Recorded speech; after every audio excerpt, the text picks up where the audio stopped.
देखो student, 12th class का ये इंटीग्रेशन का बेसिक शुरू हुआ है और यहाँ से एक्सरसाइज जो है तो सोल्व करेंगे हम। प्रत्येक एक्सरसाइज का पहले बेसिक समझाते हैं और इसके बाद एनसीईआरटी बुक से चैप्टर वाइज प्रत्येक क्वेश्चन का सॉल्यूशन करेंगे।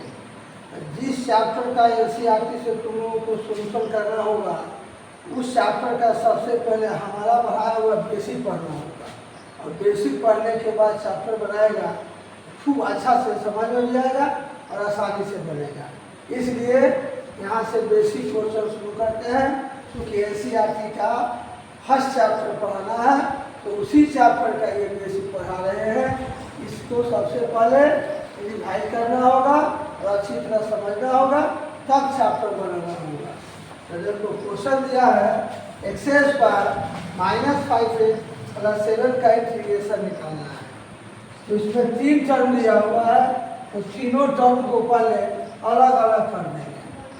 ये हो जाएगा x² dx और 5x में 5 कांस्टेंट है, कांस्टेंट का जो है तो समाकलन नहीं होगा इसलिए इसको बाहर निकाल लेंगे और x का इंटीग्रेशन होगा इसलिए इसका समाकलन करेंगे। अब +7 कांस्टेंट है इसको बाहर निकाल लेंगे तो 1 बचेगा और dx हो जाएगा। अब देखो ये x² है, एक सूत्र आता है इंटीग्रेशन x पावर n का integration x power n + 1 by n + 1 plus c हो जाता है। तो इसी सूत्रानुसार यहाँ देखिए n की जगह 2 दिया हुआ है तो फॉर्मूला कर रहा है कि जो पावर दिया हुआ है उसमें 1 जोड़ दीजिए और उस पावर को बाटा के नीचे उतार करके आप +c कांस्टेंट लगा दीजिए तो आपका इंटीग्रेशन जो है तो बन जाएगा। तो उसी सूत्र के अनुसार यहाँ x का पावर 2 दिया हुआ है, यहाँ कह रहा है कि x का पावर n + 1 x का पावर 2 + 1 और जो पावर है उसको नीचे उतार देंगे तो 2 + 1 नीचे उतर जाएगा। इसका इंटीग्रेशन निकल गया -5। यहाँ पर भी देख रहे हैं यहाँ पावर 1 छिपा हुआ है, इसमें भी 1 जोड़ देंगे, 1 के कितना हो जाएगा 2 हो जाएगा और वही पावर नीचे उतर जाएगा +7। 1 का इंटीग्रेशन d के बाद वाला होता है तो d के बाद x दिया हुआ है तो 1 का इंटीग्रेशन x हो जाएगा।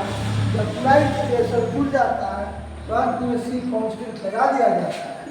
ये होगा x³ बाई 3 हो जाएगा -5/5 x² 2 हो जाएगा +7x और +c हो जाएगा आंसर।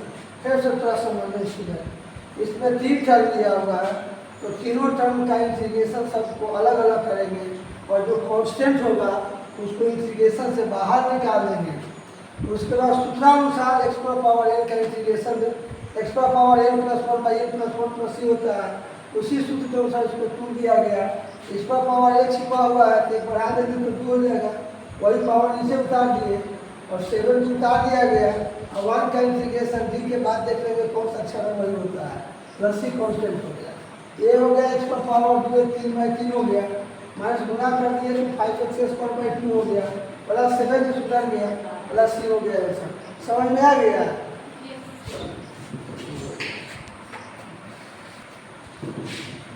चलो देखो स्टूडेंट क्वेश्चन नंबर 2 इसमें 4 टर्म दिया हुआ है, चारों टर्म को अलग अलग करेंगे और जो उसमें कांस्टेंट दिया हुआ होगा उस कांस्टेंट को छापते जाएंगे।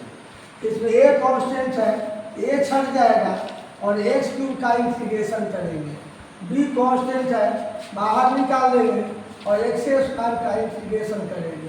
इसमें c कांस्टेंट है छट जाएगा और x का इंटीग्रेशन रख देंगे और यहाँ d है, d कांस्टेंट छट जाएगा, यहाँ 1 का जो है सो इंटीग्रेशन होगा। अब देखो सूत्र बताए अभी x पावर n का इंटीग्रेशन कितना होता है।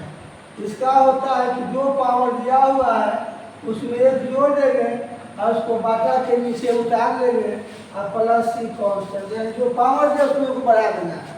तो क्या करते हैं यहाँ पावर 3 दिया हुआ है, तो एक ऊपर बढ़ा अधिक कर देंगे तो कितना हो जाएगा, 3 + 1 हो जाएगा और वही पावर नीचे उतर जाएगा। प्लस b इंटू यहाँ पावर 2 दिया हुआ है तो उसमें एक जोड़ देंगे और उसी पावर को नीचे उतार लेंगे। प्लस c है, यहाँ पावर 1 छिपा हुआ है, एक बढ़ा देंगे तो 2 हो जाएगा, बटा में 2 उतार लेंगे। और 1 का इंटीग्रेशन d के बाद मतलब d के बाद में x है तो dx प्लस क्या हो जाएगा c। अभी हो जाएगा आपका a इंटू एक्स का पावर 3 एक 4/4 हो जाएगा, प्लस b एक्स का पावर 2 एक 3/3 हो जाएगा, प्लस c x² 2 हो जाएगा और प्लस dx प्लस c हो जाएगा। यानी a x का पावर 4/4 प्लस b x का power 3/3 plus c x² 2 plus हो जाएगा dx और प्लस c आंसर।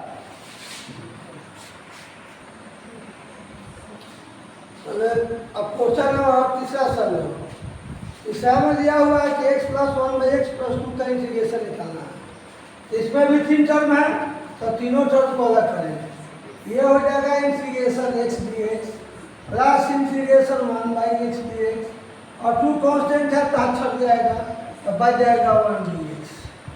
तो यहाँ पर समझो अगर x का पावर n का इंटीग्रेशन x का पावर n + 1/n + 1 + c हो रहा है तो अगर दे दिया x² का इंटीग्रेशन निकालने के लिए तो जो पावर दिया हुआ है उसमें एक जोड़ देना है और उसी पावर को नीचे उतार करके प्लस c लगा देंगे। 1/3 प्लस c हो जाता है। ठीक उसी प्रकार x³ दिया हुआ है, इस पर भी क्या जो पावर दिया है वो जोड़ करके उसको नीचे उतार देना है सूत्र अनुसार और प्लस c x का पावर 4/4 प्लस c हो जाएगा। समझ रहा है? तो देखो अब यहाँ से और बार बार 1 जोड़ करके बटा में उतारते हैं तो इसको ऐसे शॉर्ट में नहीं लिख सकते हैं। x का पावर 5 का इंटीग्रेशन एक वो पावर डायरेक्ट बढ़ा देंगे तो 5 6 हो जाएगा और उसी पावर को नीचे उतार के प्लस c भी लिख सकते हैं। क्या स्टूडेंट? मान लिया जाता है कि x पर 7 ले लिया, कोई लड़का जो है उसको किया कि 7 + 1 अब 7 + 1 + c यानी x पर 8/8 + c लिखा। कोई छात्र पढ़ने में तेज है उसको सूत्र दिमाग में समझ में आ रहा है वो डायरेक्ट क्या करेगा कि दिमाग में एक बढ़ा देगा तो 7 में एक बढ़ा देगा तो 8 हो जाएगा और उसी पावर को नीचे उतार के प्लस c भी लिख सकता है। तो क्यों नहीं हम लोग क्या करें कि बार बार 1 जोड़ करके बटा में जो करना पड़ रहा है। इससे अच्छा कि यहाँ से डायरेक्ट भी स्टूडेंट लिख सकता है लेकिन पढ़ने में तेज है। तो फॉर्मूला है कि n पर पावर n + 1/n + 1 का पावर एक बढ़ा देंगे, एक छिपा हुआ है एक बढ़ाने से एक कितना हो जाएगा 2 और जो पावर दिया हुआ उसी को नीचे उतार लेंगे, डायरेक्ट हो गया। अब देखो यहाँ 1/x का है तो फॉर्मूला आता है 1/x का इंटीग्रेशन log mod x हो जाता है। तो ठीक उसी प्रकार दे देगा 1/x + 1 का इंटीग्रेशन तो ये हो जाएगा log mod x + 1 हो जाएगा। यानी इसको याद रखने के लिए 3 की याद रखेंगे तो 1/, तो log mod होता है। तो देखो 1/, तो log mod होता नहीं तो 1/x दिया हुआ है इसका इंटीग्रेशन हो जाएगा log mod x हो जाएगा प्लस 1 का इंटीग्रेशन बताया है कि d के बाद वाला होगा तो d के बाद वाला x है इसका हो जाएगा x से गुना हो जाएगा अब प्लस c कांस्टेंट लगा देंगे यही आंसर होगा। देखो क्वेश्चन नंबर 4 में भी 3 टर्म दिया हुआ है, सबका समाकलन अलग अलग करेंगे। इंटीग्रेशन x का पावर 1/3 इसका अलग होगा, इसमें से 2 कांस्टेंट हट जाएगा, x का पावर 1/2 dx हो जाएगा प्लस इंटीग्रेशन x का पावर 3/2 dx हो जाएगा। बार बार समझा रहे हैं कि इंटीग्रेशन का फॉर्मूला एक आता है x का power n dx equal to जो पावर दिया हुआ उसमें एक जोड़ देना है और उसको बढ़ा के नीचे उतार के प्लस c कांस्टेंट बना देना है। अगर 2 3 4 5 6 7 गिनती के अंक में दिया हुआ है तो आदमी डायरेक्ट एक जोड़ करके उसको जो है तो नीचे उतार के बना सकता है। लेकिन कभी कभी विद्यार्थी को क्या होता है कि पावर दे देता है, भिन्न में दे देगा, प्लस में दे देगा, माइनस में दे देगा, तो डायरेक्ट जोड़ करके निकालने में दिक्कत होती है। जैसे मान लिया जाता है कि x पावर 7 दे दिया, तो विद्यार्थी लिखता है कि x पावर n+1 तो 7 + 1 बाई 7 + 1 क्योंकि n + 1 + c x power 8 by 8 + c लिखेगा। जो तेज विद्यार्थी है वो डायरेक्ट अपना क्या करता है, यही समझ ही रहा है कि पावर 1 बढ़ाना है, 7 में लेके 1 बढ़ा देगा तो 7 पर 8 हो जाएगा, बटा में 8 उतार के प्लस c, ऐसे भी लिखा जा सकता है। लेकिन जब भिन्न में दे देगा उसका पावर, तो कमजोर विद्यार्थी लोगों को थोड़ा दिक्कत होने लगती है। इसलिए जहाँ दिक्कत हो वहाँ क्या करो कि सूत्र का यूज करो। जैसे देखो x पावर 1/3 दिया है, फॉर्मूला क्या कर रहा है, तो जो पावर है उसमें एक जोड़ दो, तो जो मेरा पावर है उसमें हम क्या करें, जोड़ दे रहे हैं और पावर को नीचे उतार दें, यानी n+1, तो मेरा पावर हो गया 1/3 + 1। ठीक उसी प्रकार यहाँ आएंगे तो जो पावर दिया है तो जोड़ देंगे और उस पावर को नीचे उतार लेना है। फिर आगे बढ़ेंगे, जो पावर दिया हुआ है उसमें 1 जोड़ देंगे और उसी पावर को नीचे उतार लेंगे। जब सारे इंटीग्रेशन टूट जाते हैं तो बाद में c कांस्टेंट लगा दिया जाता है। अब देखो भिन्न का जोड़ किसको नहीं आता हो, भिन्न का जोड़ तो सब स्टूडेंट को आता है। इसके बाटा में क्या करेंगे कि 1 मान लेंगे और भिन्न का जोड़ बनाने के लिए हर का लघुत्तम लिया जाता है, तो 3 का 1 का लघुत्तम 3 होगा। 3 में 3 से भाग देंगे 1 आएगा, 1 में से गुना होगा तो 1 होगा, 3 में 1 से भाग देंगे 3 आएगा, 3 में 1 से गुना होगा 3 होगा। ठीक वही प्रक्रिया नीचे करेंगे तो 1 + 3/3 हो जाएगा प्लस। अब यहाँ से तो जो 12th क्लास का स्टूडेंट है वो तो भिन्न का जोड़ जानता होगा, तो बिना मतलब का लघुत्तम लेने से क्या फायदा, डायरेक्ट लेके धो देते हैं। ये हो जाएगा 2 × x पावर, इसका जब भिन्न का जोड़ बनेगा, भिन्न का जोड़ बनेगा तो 1 + 2/2 हो जाएगा और इसका भिन्न का जोड़ बनेगा तो 1 + 2/2 हो जाएगा।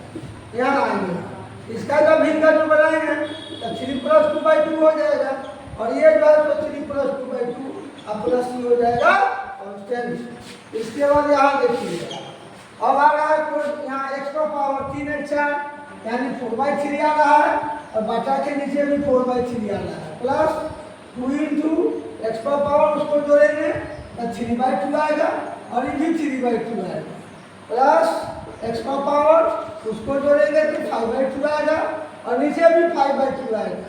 अब प्लस c हो जाएगा कांस्टेंट हो जाएगा। अब देखो जहाँ पर डबल बटा रहता है वहाँ नीचे का अंक पलट जाता है, यानी जो 4/3 है यहाँ 3/4 हो जाएगा, 3/4 हो जाएगा और x पावर कितना हो जाएगा 4/3 हो जाएगा प्लस ये भी पलट जाएगा तो 2/3 हो जाएगा और यहाँ हो जा रहा है 2x पावर 3/2।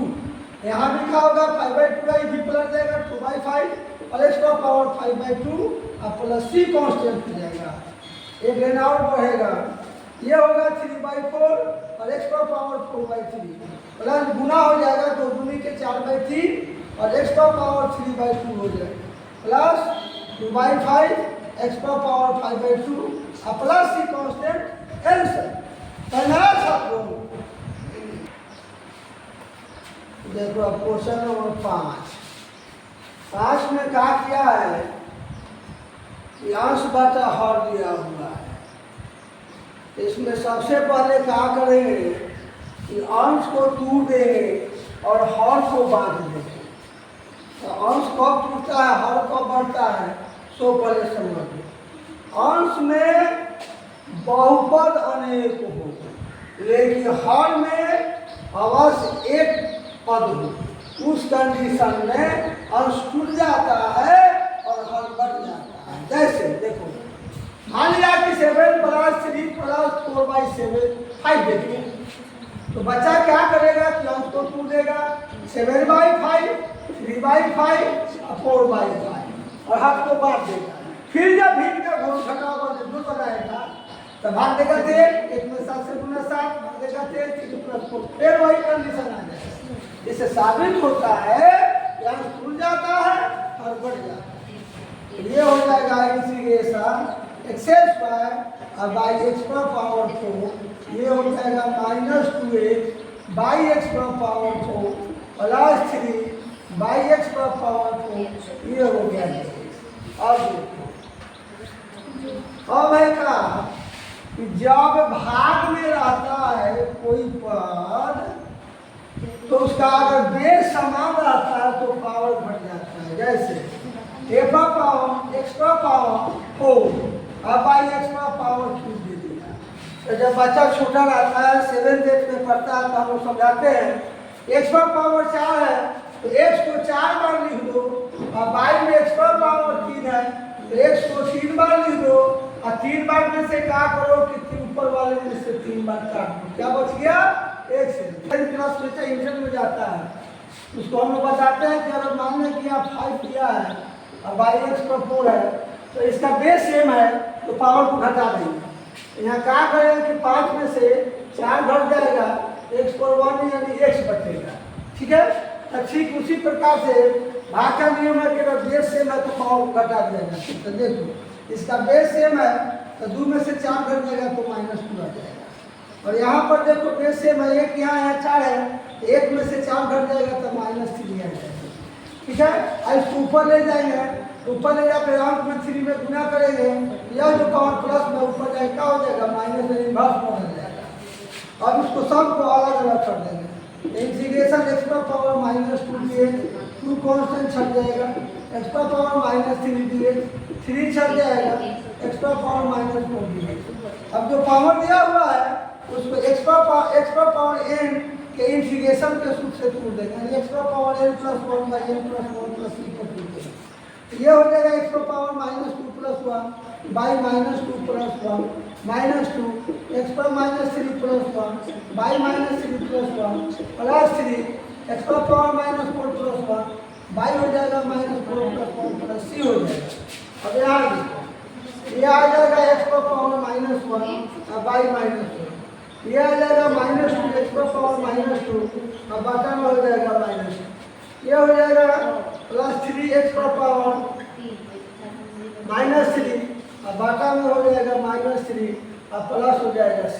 अब देखो -1 से भाग दे देंगे इतना ही रह जाएगा, 2 से 2 कर देगा माइनस प्लस एक्स का पावर -2 3 से 3 कर देगा प्लस माइनस एक्स का पावर -3 प्लस c।